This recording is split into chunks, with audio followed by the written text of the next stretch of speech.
Bismillahirrahmanirrahim. Assalamualaikum warahmatullahi wabarakatuh.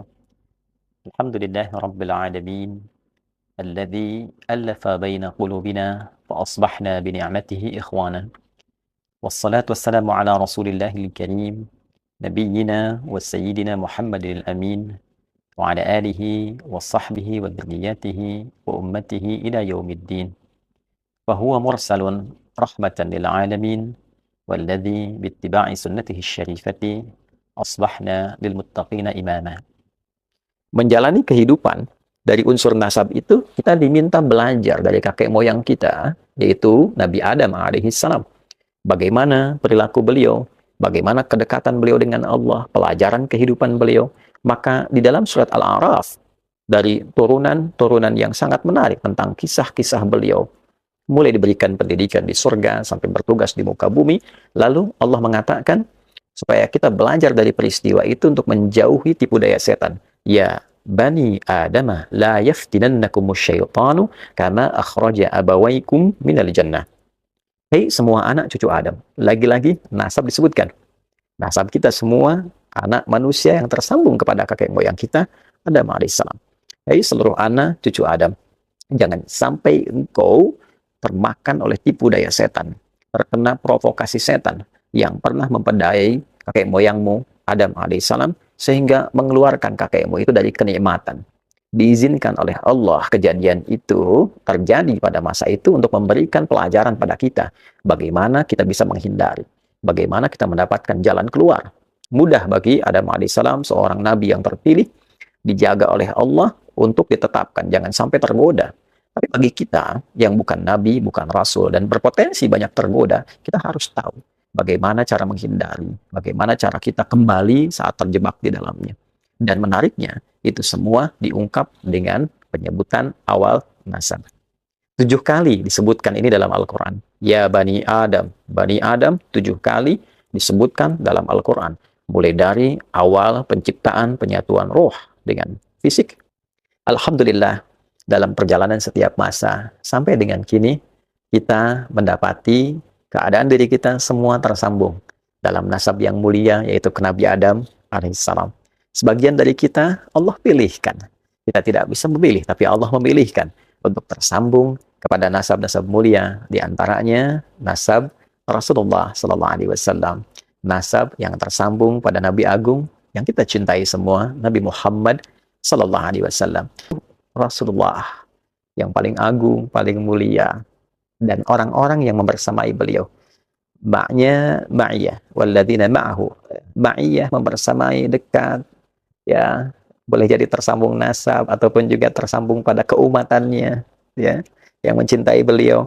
Di antara ciri utamanya adalah tegas pada berbagai macam bentuk penyimpangan dari nilai-nilai keagamaan, tapi dalam saat yang bersamaan, ruhana ubainahum, saling menyayangi, mencintai sesama muslim, saling menjaga kehormatan sama insan beriman, saling mendamaikan. Dan cukuplah dengan iman saja kita berdamai demi melahirkan ketenangan, kenyamanan, dan kemuliaan.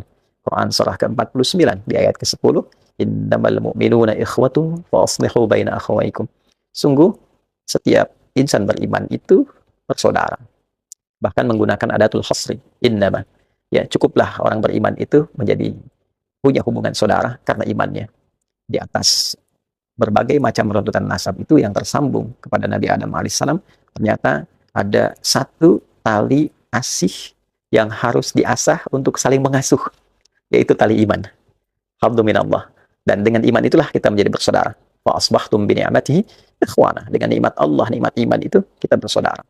Karena itulah bila terjadi satu perbedaan pendapat atau bahkan memicu perselisihan, perdebatan, dan di antara keelokan insan beriman itu adalah menghadirkan sifat islah, menghadirkan kedamaian yang menyatukan, menghadirkan satu bentuk perbaikan yang mempersaudarakan. Untuk itu, dari mungkin tadi sharing, saya tidak bermaksud juga mengajari, karena sadar diri ilmunya masih sedikit, ya, dan juga sadar diri bahwa kondisi kami secara pribadi mungkin berasal dari keluarga yang biasa saja, juga tidak terlampau istimewa, tapi kedalaman cinta terhadap Al-Quran mendorong kita semua untuk mencoba menampilkan sisi keimanan kita.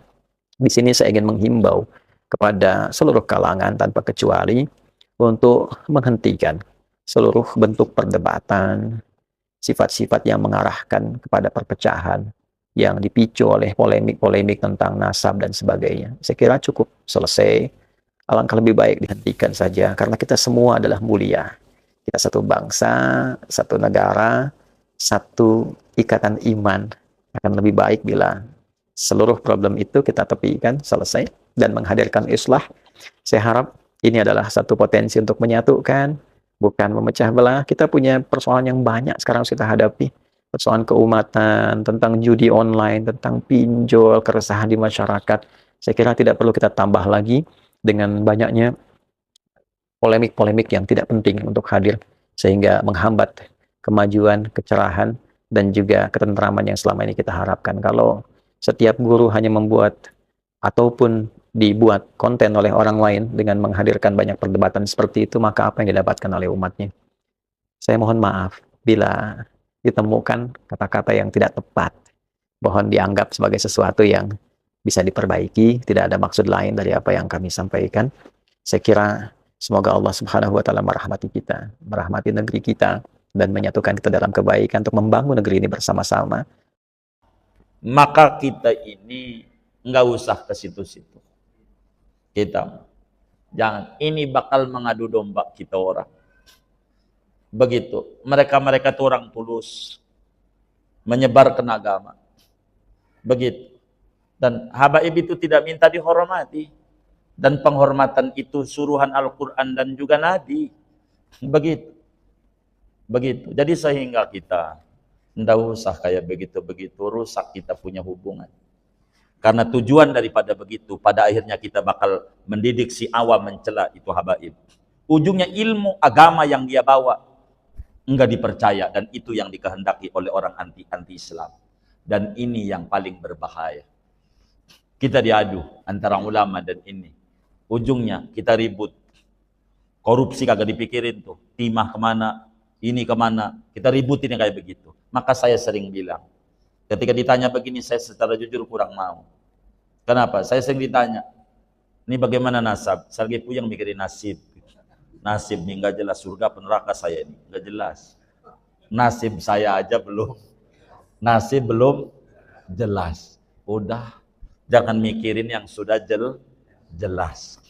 Ini bukan nasab turunan, itu dia lagi puyeng mikirin tikungan. Ke kanan apa kiri nih tikungan nih. Belum keburu mikirin turun, jadi hancur semuanya. Nanti kita bakal mencurigai ilmunya para ulama-ulama kita yang bawa kepada kita. Dan ini, tapi ala kulli hal saudara, kullu sakit lakit. Setiap buah yang jatuh ada yang mungut. Biar kata busuk, kap aqua mesti ada yang bungkus. Ada yang ambil juga. Itu begitu. Enggak heran dalam hidup ini kayak begitu. Oleh karena itu, pesan saya kepada umat, kita jangan terbawa terombang-ambing ke sana. Ikuti daripada para salaf kita. Ikuti daripada ulama-ulama kita, Mbah Hasyim Asy'ari lah, Mbah Holil Bangkalan, Syekh Yasin Al-Fadani, Syekh Ni Al-Bantani, ala kulli hal. Kata seorang sufi mengatakan, wasallim. Ini pesan kami. Li ahlillahi an kulli mushkilin. Ladaihim wadihun bil adillati. Ini pesan kami. Serahkan kepada ulama-ulama besar itu yang ngerti nasab. Bagi sesuatu yang rumit di pikiran kita. Rumit karena kita enggak ngerti nasab. Nasib kita aja masih kagak ngerti. Begitu. Bagi mereka jelas, meski bagi kita kurang ngerti. Udah kita kalau mau cari nasab kita aja nih ke atasnya kemana nih? Bin Kebon, bin Pacul, bin Pengki. Itu di mana kuburannya? Itu aja dulu dah. Kita mah. Jangan dibawa ke situ-situ. Ujungnya kita bakal diajak menghina orang. Jangan terbawa menuju ke sana.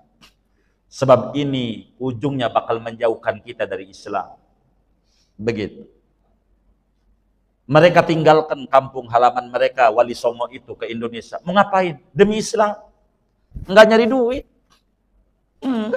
Wali-wali Songo itu. Anak keturunan Ba'alawi pada. Begitu. Habib-habib yang bawa ke Indonesia ini. Ditinggalin tanah airnya. Bukan apa-apa, demi Islam. Itu emang begitu, tinggalin. Bukan untuk keuntungan pribadi, bukan. Dan ini kita dibawa, diajak menuju ke sana. Ini repot. Dan sebetulnya saya kurang mau ngomong begini. Mesti bakal terbelah lagi ke bawahnya. Kalau di-share sama abang ini nih, bakal yang komennya ribut lagi gitu. Begitu. Abang kita dapat keuntungan dari komen-komen. Kita aja jadi ribut. Itu begitu, dan saya jujur kurang mau. Dan berapa kali kita sampaikan bahwa sudah cukup itu. Sampai ya Allah. Yai Miftahul Akhyar, ulama besar di NU, sampai berkomentar panjang lebar. Pada akhirnya kena cacian juga sama awam-awam kita.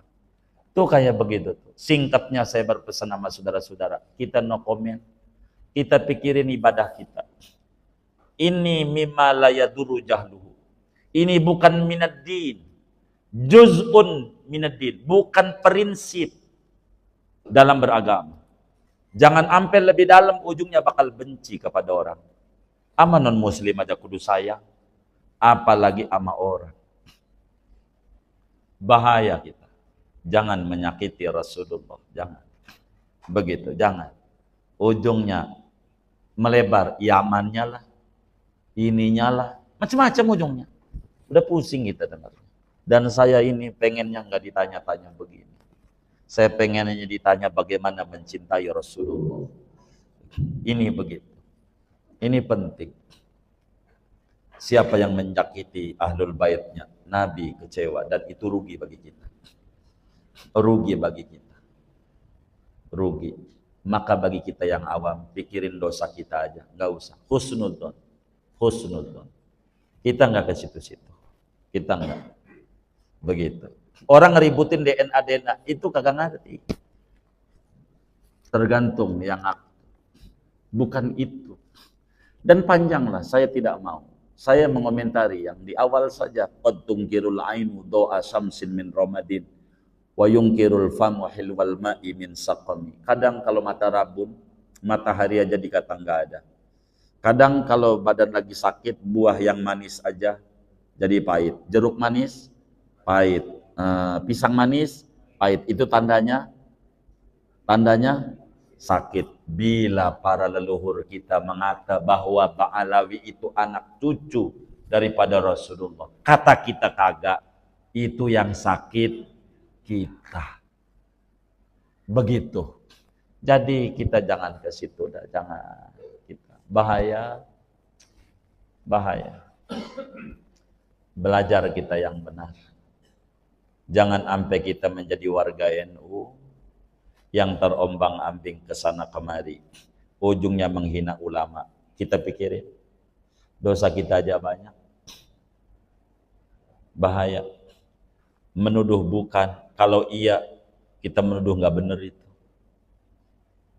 Begitu. Coba saudara. Gara-gara anak saudara dari bini muda nggak dicatat di kakak, lalu nggak diakui dalam sebuah catatan orang. Nggak ada nih anak bin ini, pada anak dari bini muda, biasanya kagak masuk tuh. Bener nggak? Begitu. Dalam sebuah catatan, lalu kagak diakui, kira-kira saudara marah nggak? Coba kalau sampai Nabi marah, bahaya. Jangan. Kalau saya harus bicara tentang kondisi keadaan para habaib yang sedang mendapatkan fitnah yang luar biasa gila, ya. Kenapa gila? Karena ini di luar akal. Jadi orang Arab mengatakan bul ala zamzam patu'rab. Kamu kalau mau terkenal nih mantap sedunia, kencingin air zam-zam, insya Allah kamu terkenal. Itulah yang dilakukan oleh kiai kecil yang tidak dikenal, dedeg sampe rupa hui kalakuan jika peyem. Balaka tik-tik balaka combrang beteng munculi kalakuan garang.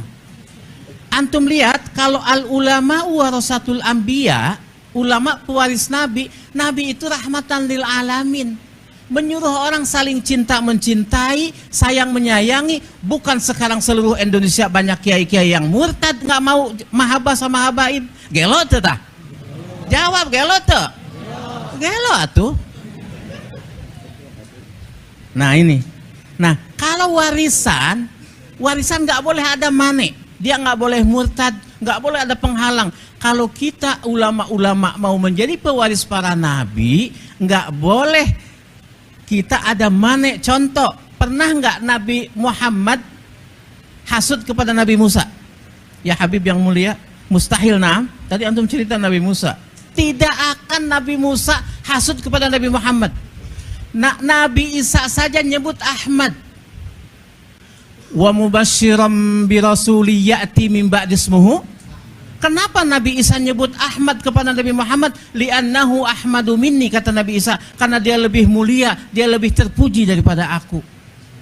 Artinya kalau ada ulama hasud kepada ulama lain, ada ulama zalim kepada ulama lain, ada ulama yang menyuruh untuk orang itu tidak saling cinta mencintai dan memurtadkan banyak orang dari kecintaan kepada para habaib sebagai zuriyah, berarti itu bukan ulama.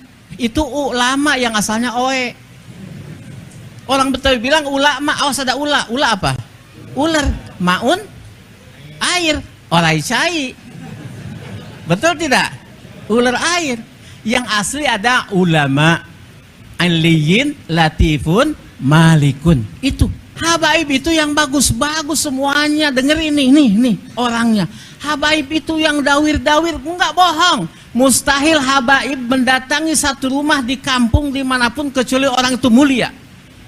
Habaib mustahil hukumnya datang kepada orang-orang rendahan, enggak akan. Saya jamin, saya dari kelas 4 SD sama jamaah. Dan habaib tidak akan meminta sesuatu kepada orang murahan.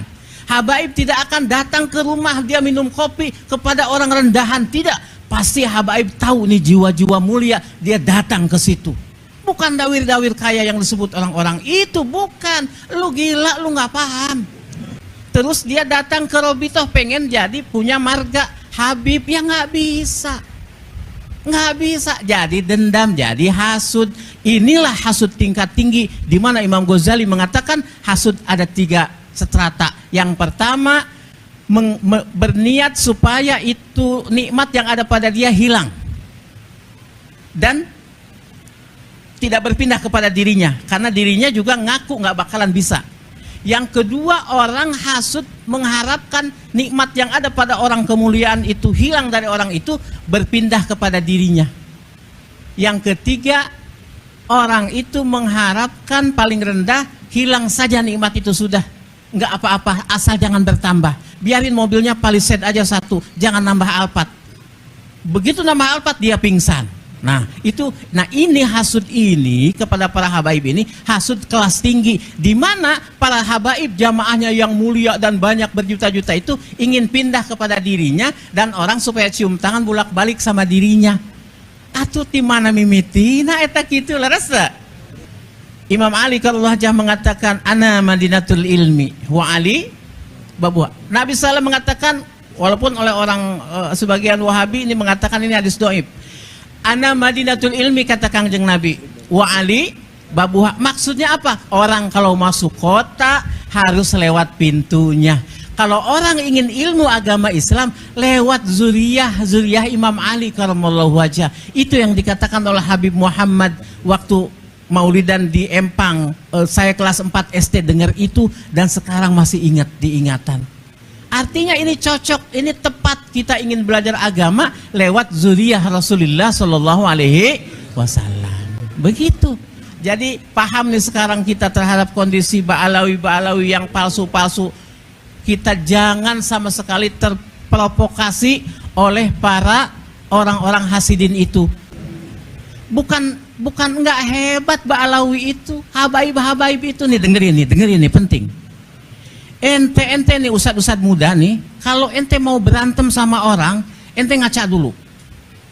Kalau ente dirasa lebih ganteng daripada musuh, terusin, menang insya Allah berantemnya.